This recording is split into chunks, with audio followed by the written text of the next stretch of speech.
At least 8 people are dead and others missing after heavy rain swamped Seoul's metropolitan region. The rain began on Monday morning and had intensified by evening. In one part of the city, it was the most amount of rainfall in 80 years. The Weather Office has predicted more rainfall in the coming days. Like fountains along the streets, this area of Seoul filled up with water, turning roads into rivers.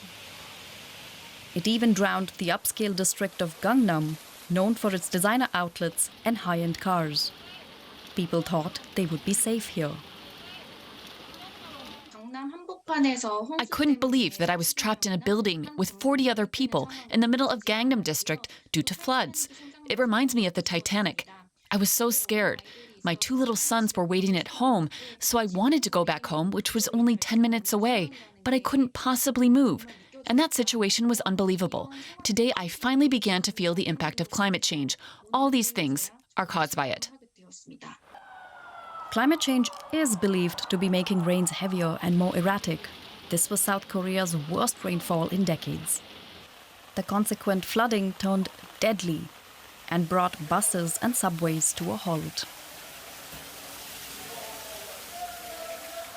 Roads and hundreds of buildings have been damaged.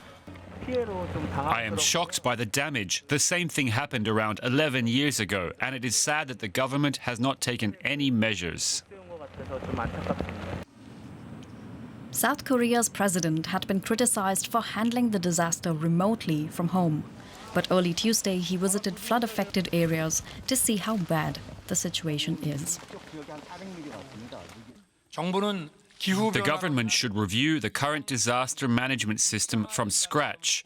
We need to account for these abnormal weather conditions caused by climate change. Till that happens, people are picking up the pieces, building things back up. But the rain hasn't stopped and is expected to continue for days to come. Let's get more on this story from Frank Smith in Seoul. Frank, how bad is it, and is more to come? It's really bad, 141 milliliters in 1 hour. That's an 80-year-old record that stood since 1942.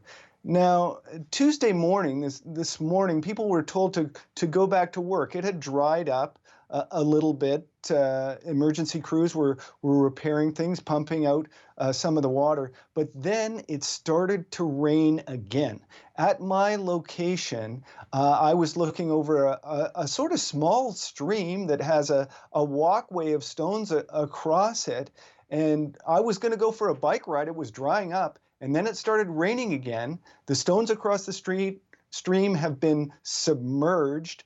And 2 meters above that, the entire walkways and bike paths on either side of the stream are now submerged to the tops of trees. There is a bridge for traffic going across this stream, and people are stopping now and looking at the water just streaming down what had been a stream, which is now a river. And you can see debris and trees and tree stumps and logs also flowing down this river as this unprecedented, rainstorm has struck the South Korean capital, Seoul, and the surrounding Gyeonggi province here. Baresh? Incredible stuff that you're saying. Frank, how are authorities responding? Well, they've been taking a lot of heat. Emergency crews have been out there. Have been reports actually of one emergency crew member actually dying, being electrocuted while trying to do some work.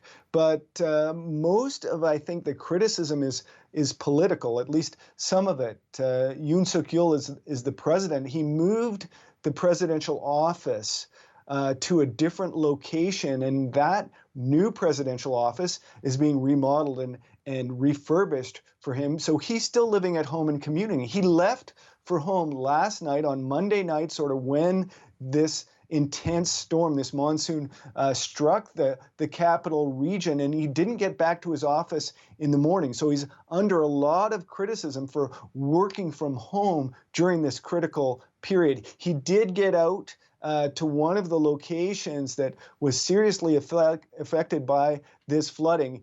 Many homes in South Korea are sometimes partway underground. They're semi-basements. And so Yoon visited one of those to sort of try to reassure people the government's doing the best they can. Baresh? Frank Smith in Seoul, thanks so much for bringing us that update.